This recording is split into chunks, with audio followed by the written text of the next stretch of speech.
made the call and it was the right call. You knew it when you made it. So why are you still rehearsing it 3 days later? You're running scenarios, rebuilding the argument in your head, or preparing a defense that no one asked for. And you may be telling yourself, I just want to make sure I didn't miss something. At this level, I can't afford blind spots. Or if this backfires, it's on me. You're not panicking. You're not spiraling. You're carrying it. And that's what I call a decision that doesn't hold. And it's one of the clearest signs of decision drag. Hello, welcome to A Leader's Purpose podcast. My name is Tammy, and I'm an executive advisor and leadership strategist. And this podcast is for leaders operating at a level where hesitation has a cost and decisions shape people, culture, and direction. Here we talk about what actually drives clarity, ownership, and leadership that feels intentional and not accidental. So you're in the meeting and you make the call, everyone nods, the meeting ends, and then it begins, the replaying. You're driving home thinking, should I have worded that differently? Did they hesitate, or is that just me? What if finance pushes back? Or maybe you made the decision, but now you keep checking in. You reopen the thread, you ask for updates you don't actually need, and you pressure test it again and again.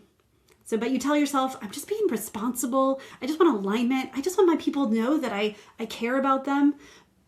I'm just making sure everyone's on the same page and that I have the details. But what's really happening is the decision didn't settle and it's still running in the background like a little browser tab you forgot to close. And it's costing you bandwidth and energy, and not to mention time. The problem isn't how you decide. It's why decisions won't stay decided. And most leadership advice will say, be more decisive, trust yourself, move faster. And that's cute.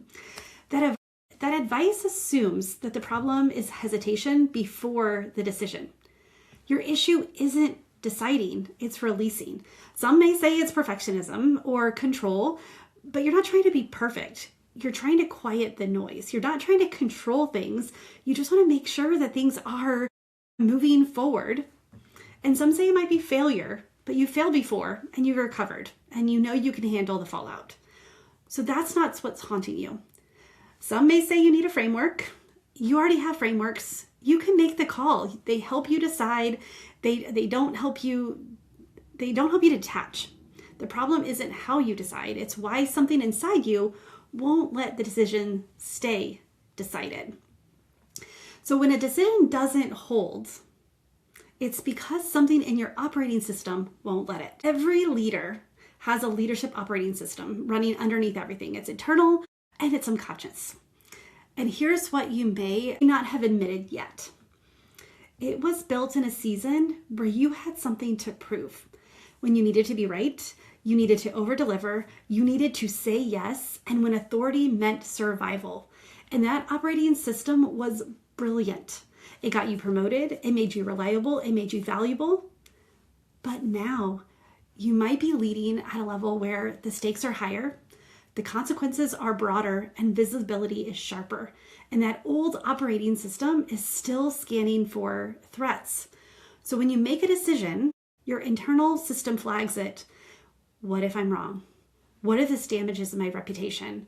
What if I miss something that's obvious? And what if they think I wasn't thorough enough? It's not insecurity, it's protection. It's outdated protection. And it's an outdated protection that creates drag. And maybe it's protecting you from being wrong, from being blamed, from losing control, from not being seen as thorough enough. Maybe it's protecting you from something that you feared when you were moving up the ranks, when you were new in your role. So let me tell you about a project that almost broke me. So I was a project manager in the military, and in this particular, I was leading a large communications upgrade for a base in the UAE. So here I was in South Carolina, so 2 time zones drastically apart, 2 continents apart, and I had a team that I had never worked with.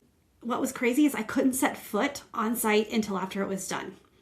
So every time new information came in, I let it change the project. The general wants this. Okay, we'll add it. Someone suggests a new feature. Sure, let's make it happen. I remember thinking, if I say no to this general, What does it say about me? If I push back, will they see me as difficult, not flexible, or not a team player? And I told myself I was being flexible, I was being responsible, I was being the kind of leader who delivers more than asked. But here's what was really happening. The decisions weren't holding. Every call I made was up for revision, and the moment someone with stars on their collar had a new idea, I would implement it. I was exhausted. I was second guessing everything, and I hated it because I am not a wishy-washy leader, but I was acting like one. My operating system was running on an old program, saying yes, prove yourself, don't push back on authority. It worked earlier in my career, but it was destroying me at this level.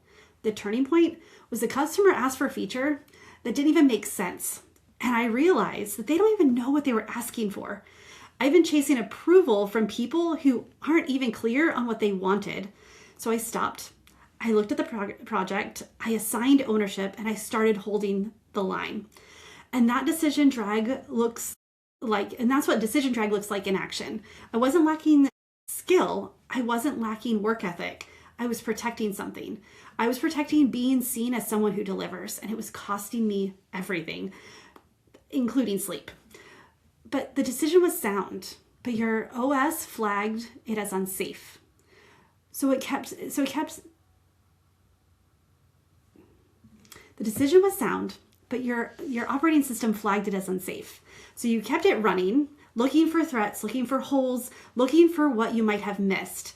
And that's not overthinking. That's an operating system doing exactly what it was designed to do for a version of your career that no longer existed. You know what happened after I started holding the line? I became known as someone who actually gets project done. Not because I said yes to everything, but because I stopped letting decisions unravel. I became someone who